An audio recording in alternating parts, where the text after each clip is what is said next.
L'instant ciné par Corinne Saunier.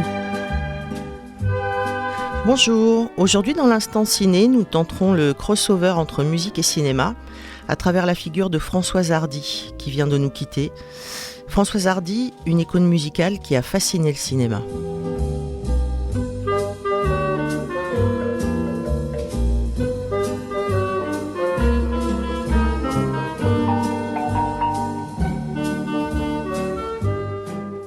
John Frankenheimer, Woody Allen, Roger Vadim l'ont fait jouer dans un de leurs films. Denis Arcand, Claude Lelouch, Bernardo Bertolucci, Tony Marshall, François Ozon, Wes Anderson se sont servis de son image, de ses chansons ou des deux pour retranscrire un état émotionnel, une atmosphère, une époque, une fascination pour la France. La relation de Françoise Hardy avec le cinéma commence dès ses débuts musicaux.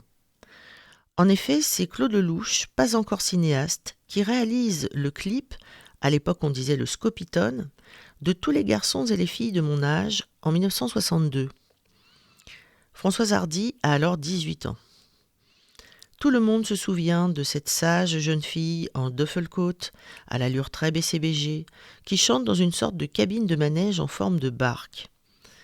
La caméra épouse le balancement de la chaloupe, ce qui pourrait rappeler la griserie vertigineuse du célèbre travelling circulaire qui fait tournoyer Anouk Aimée, récemment disparue elle aussi, et Jean-Louis Trintignant sur la plage de Deauville, dans Un homme et une femme, sorti en 1966.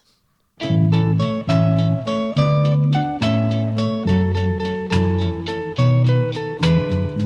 les garçons et les filles de mon âge se promènent dans la rue de par deux.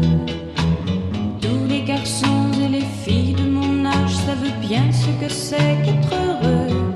Et les yeux dans les yeux, et la main dans la main, ils s'en vont amoureux, sans peur du lendemain. Oui, mais moi, je vais seul par les rues, l'âme en peine. Oui, mais moi, je vais seul, car personne ne m'aime. Durant les années 60, Françoise Hardy est également apparue dans des films musicaux italiens appelés musicarelli, ce qui l'aiguille progressivement vers des rôles de cinéma plus étoffés. Cela commence par des surgissements silencieux, comme dans Masculin-Féminin de Jean-Luc Godard, en 1966 toujours. Elle a également été une timide, souriante et peu loquace employée de mairie dans le déjanté What's New Pussycat de Woody Allen, inoubliable chanson-titre de Tom Jones, consignant par écrit l'union entre les personnages interprétés par Romy Schneider et Peter O'Toole. What is your full name, please?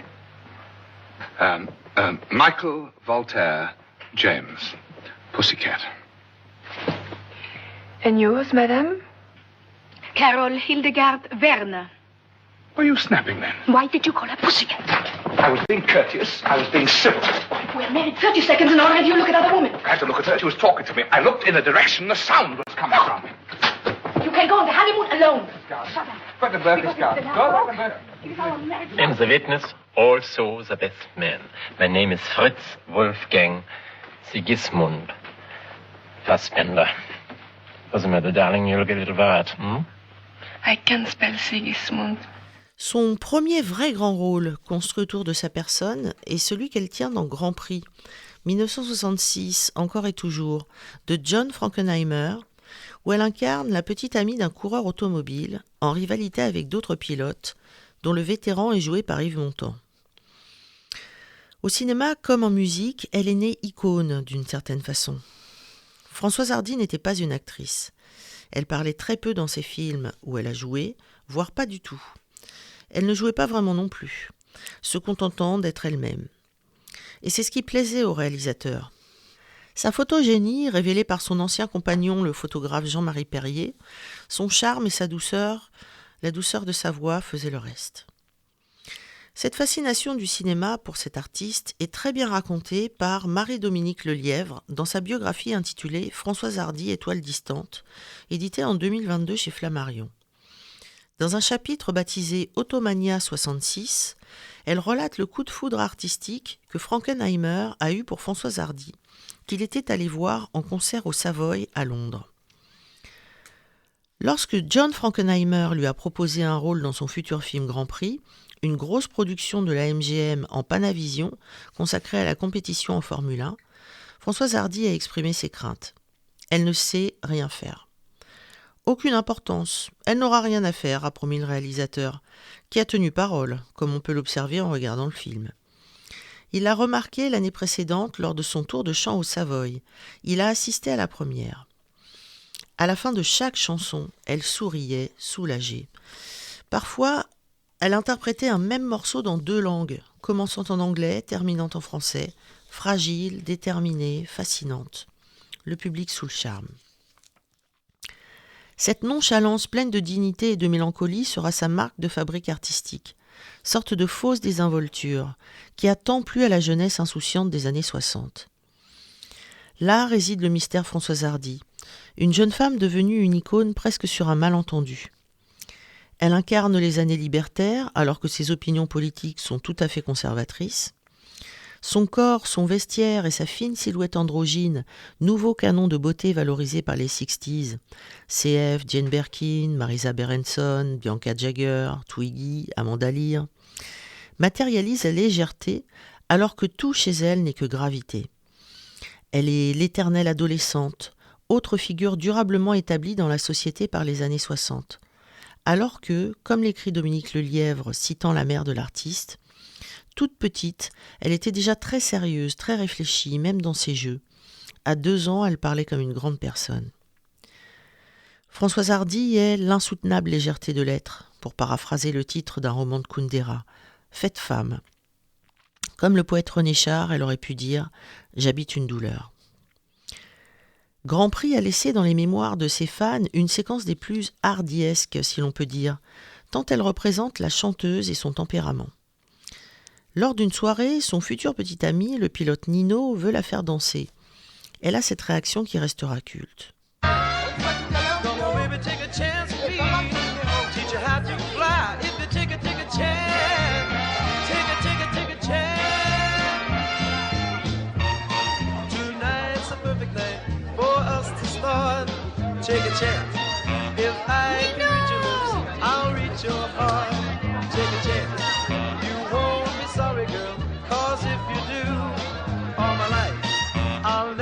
Take a chance with anyone but you. Take a chance. Take a chance. Take a chance. Take a chance. Take a chance. Take a chance. Take a chance. Take a chance. Take a chance.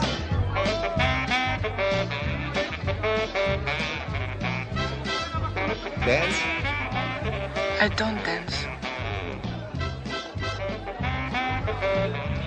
Have a drink with me. I don't drink. Smoke? I don't smoke.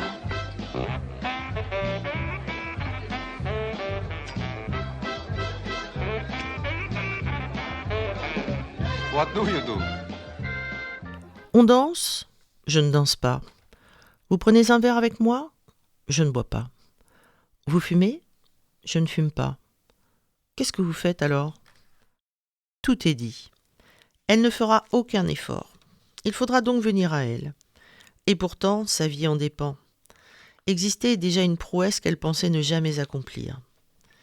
À l'autre de faire le reste du chemin, aimanté par son charisme. Ce charisme, plus d'un cinéaste des décennies plus tard, y ont été sensibles. J'ai couché longtemps avec Françoise Hardy et nous avons été très heureux ensemble.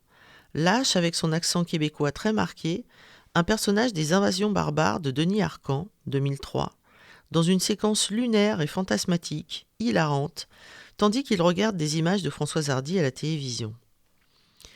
En 1976, Claude Lelouch, une vieille connaissance, avait également fait apparaître la chanteuse dans un de ses films, Si c'était à refaire, par écran interposé. Le personnage de Catherine Deneuve, ancienne détenue, regarde et écoute Françoise Hardy chanter Femme parmi les femmes et semble bouleversé.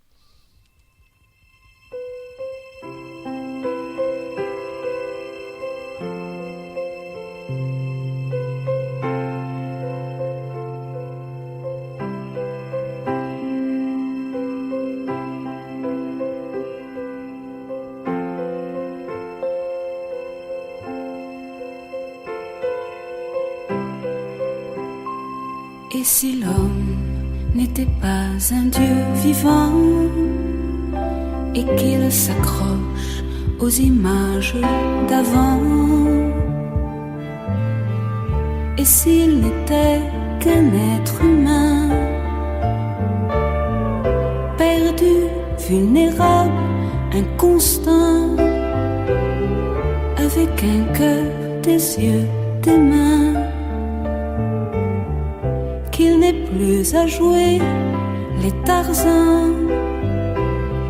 Et s'il ôtait sa panoplie, qu'enfin je ne sois plus pour lui rien qu'une femme parmi les femmes, rien qu'une femme parmi les femmes, rien qu'une femme parmi les femmes, rien qu'une femme parmi les femmes.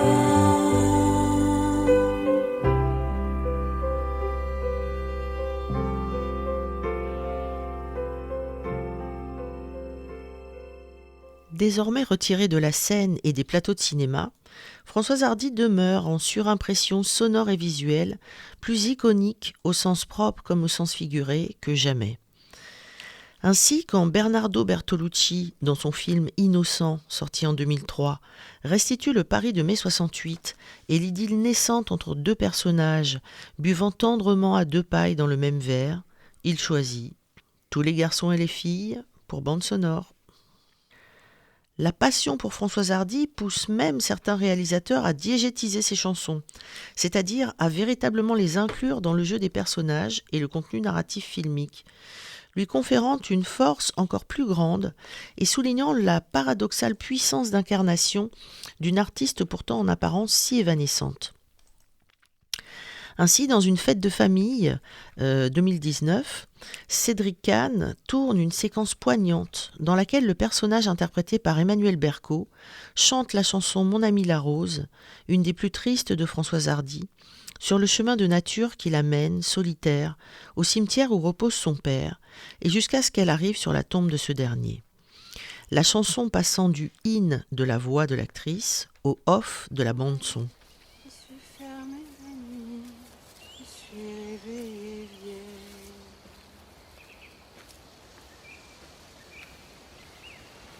J'étais très belle, oui, j'étais la plus belle des fleurs de ton jardin. On est bien peu de choses, et mon ami la rose me l'a dit ce matin. Vois le Dieu qui m'a faite, me fait courber la tête, et je sens que je tombe, et je sens que je tombe. Mon cœur est presque nu, j'ai le pied dans la tombe, déjà je ne suis plus. Tu m'admirais hier, et je serai poussière pour toujours demain. On est bien peu de choses, et mon amie la rose est morte ce matin. La lune cette nuit a veillé mon ami, moi en rêve j'ai vu, éblouissante et nue, son âme qui dansait bien au-delà des nues et qui me souriait. Crois celui qui peut croire, moi j'ai besoin d'espoir, sinon je ne suis rien. Ou bien si peu de choses. C'est mon ami la rose qui l'a dit hier matin. Dans L'ombre d'Emily de Paul Feig, 2018, le personnage d'Anna Kendrick, très mal à l'aise, se fait surprendre par celui de Blake Lively en train de danser sur Comment te dire adieu.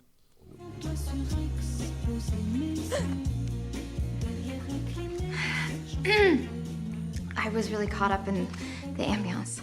Pour cette séquence, le réalisateur a choisi une chanson aux tonalités plus légères, même si le texte n'en est pas spécialement jovial.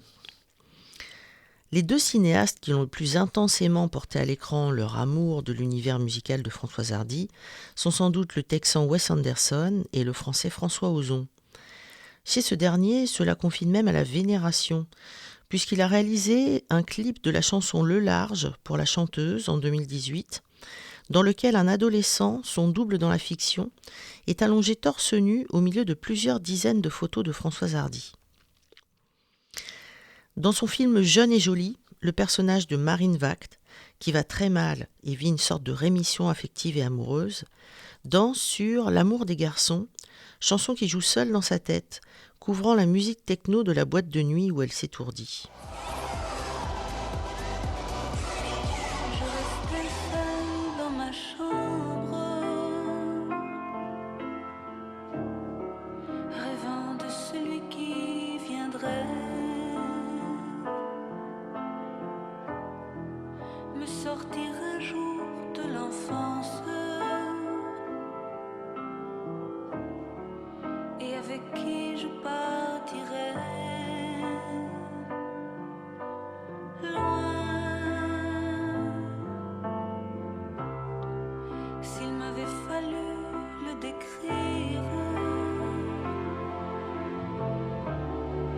bien sûr je me serais trompée. Mais j'aimais déjà son sourire avant de l'avoir rencontré.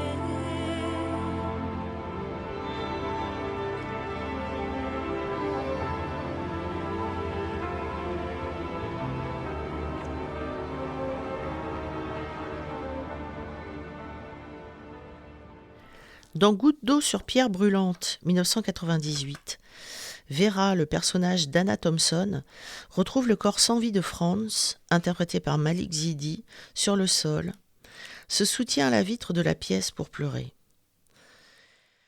Le film se termine sur cette image glaçante et la bande-son, la chanson Traum, rêve en allemand, devient celle du générique de fin avec ses accents mélancoliques d'un vieil air de Kurt Weill.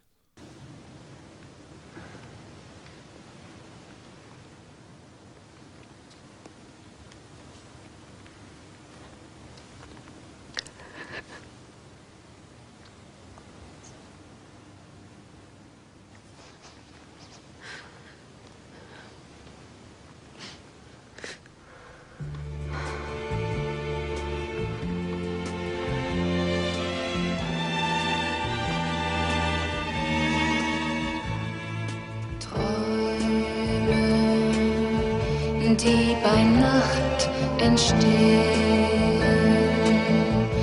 und am Tag vergehen, sind meistens gar nicht wahr,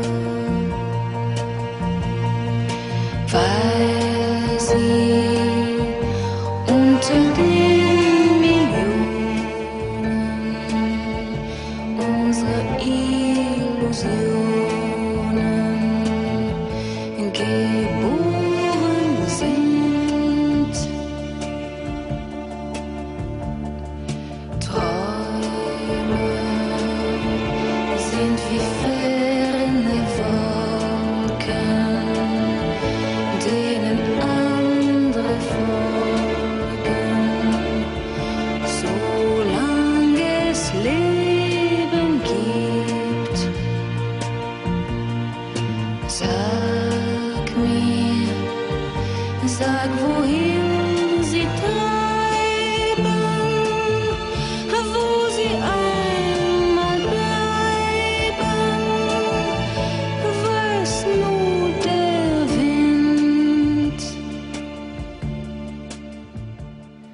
Mais c'est surtout dans 8 femmes, sorti en 2002, que la passion d'Ozon pour Françoise Hardy se donne le plus à entendre. Avec la performance d'Isabelle Huppert, dans le film une vieille fille désespérée qui brûle d'un feu dévorant sous la glace et qui chante en piano-voix « Message personnel ». Cette très belle chanson écrite par Michel Berger est sortie en 1973. C'est la voix d'Isabelle Huppert que l'on entend.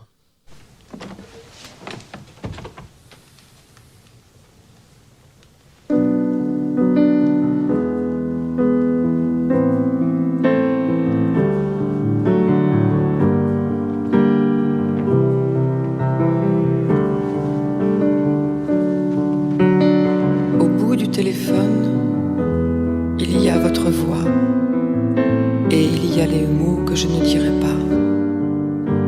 Tous ces mots qui font peur quand ils ne font pas rire, qui sont dans trop de films, de chansons et de livres.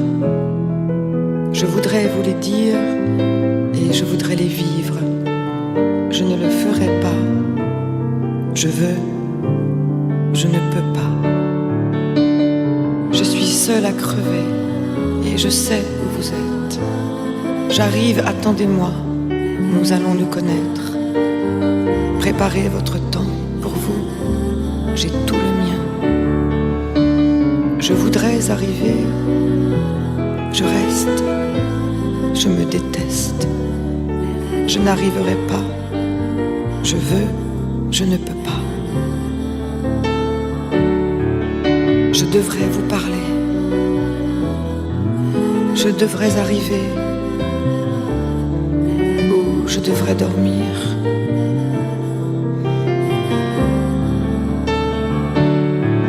J'ai peur que tu sois sourd, j'ai peur que tu sois lâche, j'ai peur d'être indiscrète, je ne peux pas vous dire que je t'aime, peut-être.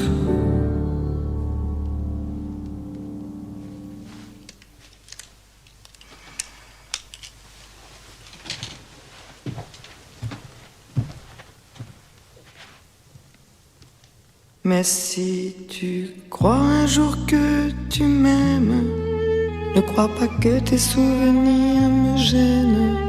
Et cours, cours jusqu'à perdre haleine, viens me retrouver. Si tu crois un jour que tu m'aimes, et si ce jour-là tu as de la peine à trouver où tous ces chemins te mènent, viens me retrouver. Si le dégoût de la vie vient en toi, si la paresse de la vie s'installe en toi, pense à moi, pense à moi. Mais si tu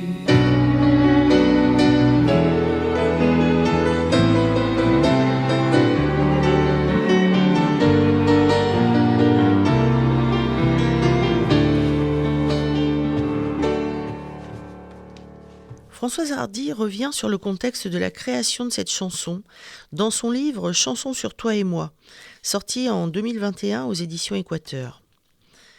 Michel Berger s'adressait vraisemblablement dans ce texte à Véronique Sanson, qui venait de le quitter sans crier gare pour partir avec Stephen Stills, membre de la formation de Neil Young, Crosby, Stills, Nash & Young. Françoise Hardy écrit « Lorsque Michel m'avait apporté cette partie chantée, Véronique n'était pas encore partie, du moins à ma connaissance. Et même quand j'enregistrais la chanson, au dernier trimestre 1972, alors que ma grossesse tant espérée était en route depuis peu, je n'étais au courant de rien.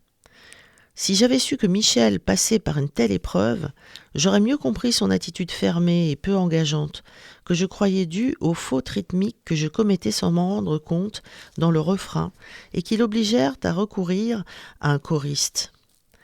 Comme les dates s'en mêlent, il n'est finalement pas exclu que le texte chanté ait été inspiré par cette dramatique rupture.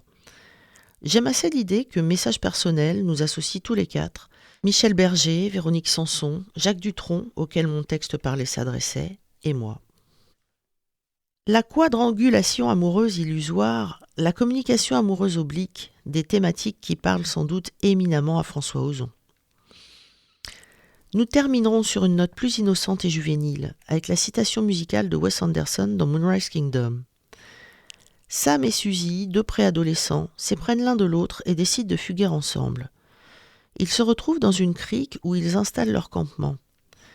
Suzy a emmené son chat, des livres, dont elle fait la lecture à Sam qui fume la pipe au coin du feu, une façon comme une autre de jouer au papa et à la maman. Comme les enfants rêvent d'être des adultes moins défaillants et éteints que ceux qui les entourent. Suzy aussi a emporté son manche-disque, et parmi ses 45 tours favoris, Le temps de l'amour, 1962, de Françoise Hardy. C'est le temps de l'amour, le temps des copains et de l'aventure. Quand le temps va et vient, on ne pense à rien, malgré ses blessures. Car le temps de l'amour, c'est long et c'est court, ça dure toujours, on s'en souvient.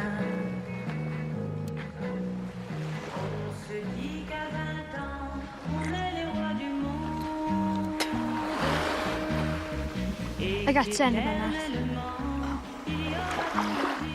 Can you French kiss? I think so. Is there any secret to it? The tongues touch each other. Okay, let's try it.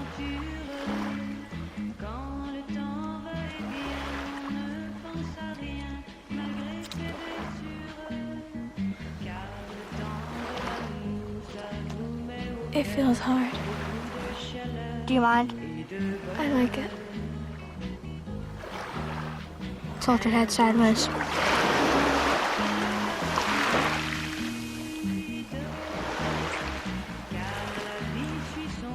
You can touch my chest. I think they're gonna grow more. Par cette séquence, Wes Anderson rend hommage à la culture française, qu'il aimait perdument, tout en se moquant au second degré de cette fameuse Frenchness, façon française, et des French Kisses qui ont obsédé les studios hollywoodiens pendant des décennies. Et c'est sur cette air que dansent Sam et Suzy sur la plage, s'appropriant pleinement leur jeune vie, vivant leur idylle naissante, que nous nous quittons.